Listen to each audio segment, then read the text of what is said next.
The year is 3268, and humans have colonised Mars. Forced out by pressures like political collapse, war, famine, drought, and extreme weather, billions have flocked to Mars in search of a better life. However, not everything in these colonies is perfect. For example, the rich constantly exploit the common people, and many have assumed control of these colonies. As a result, there's constant fighting around the departments of Tharsis and Amazonas. This has sparked many wars, such as the Tourmaline Wars.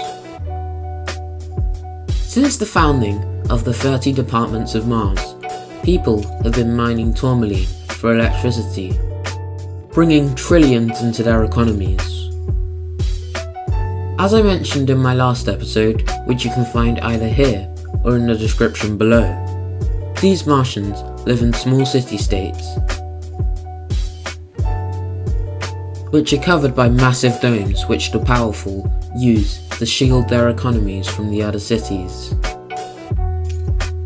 Today, we'll be exploring Shaft B of Mars. Before we begin, don't forget to like, subscribe, and join us next week for our video on creating a writing system for this language. Anyway, let's begin.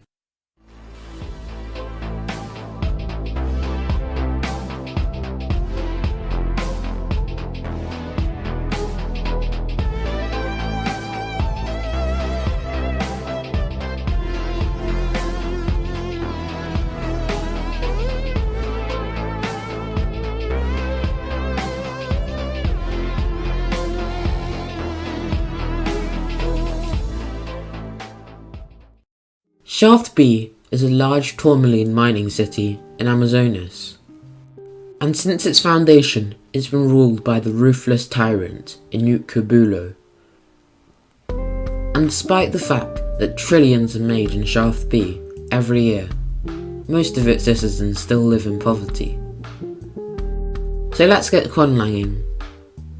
First, we need to decide what, or rather who, we're working with. Most of the people coming to our colony / city-state will be climate refugees from Earth.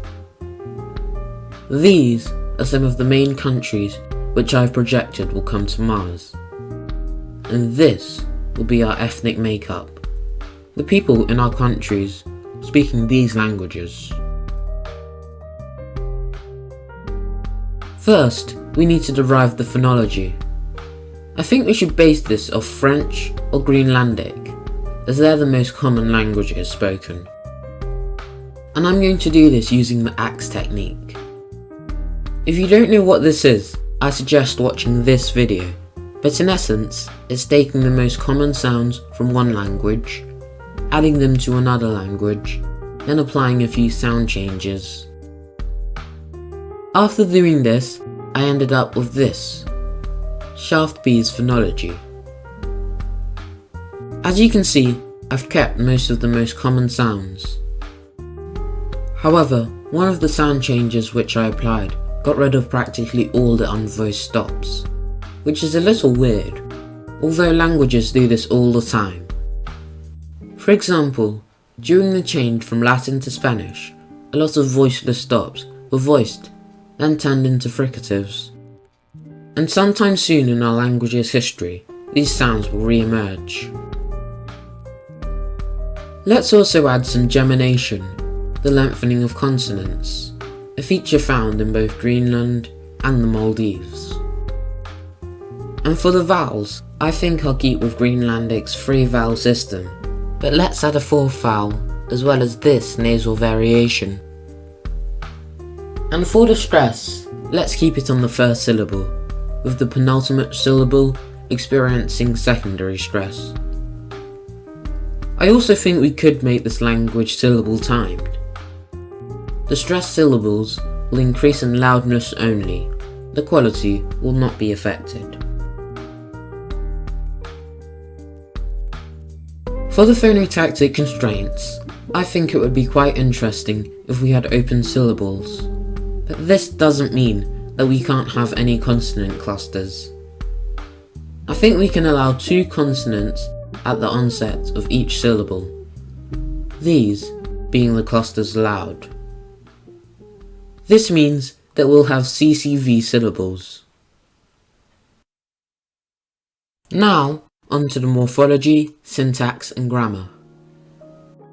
Greenlandic is a polysynthetic language, whilst Kikongo is agglutinative, and so is Somali. So I think it's highly likely that our Martian language will be agglutinative.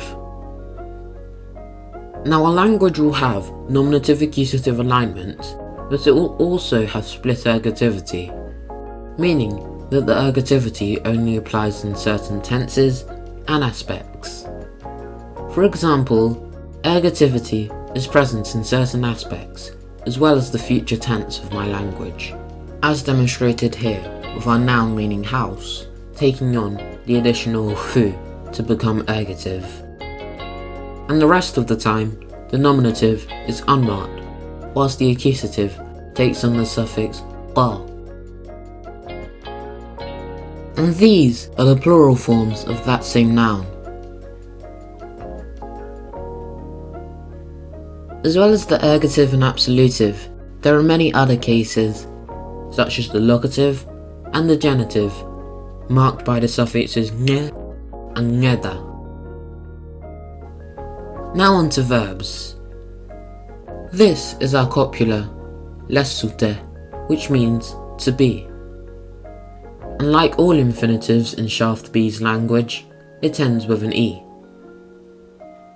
And here are the conjugations of the verb, which are derived in part from the Somali language. To form the past tense, the affix e is applied before the person marker, preceded by a letter which is chosen by certain reduplication rules. In this case, the letter is G. And to form the future, the affix gu is added in the same way. There are many more quite interesting features which I'd like to talk about, but I'll reveal more of them in my Martian Stories episode in a few weeks' time.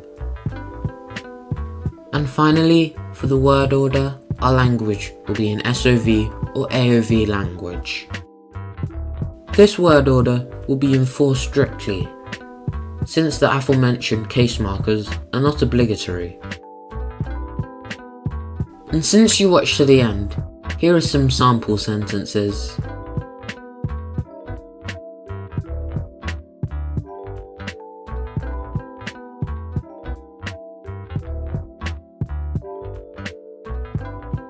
Anyway, that's all for this week.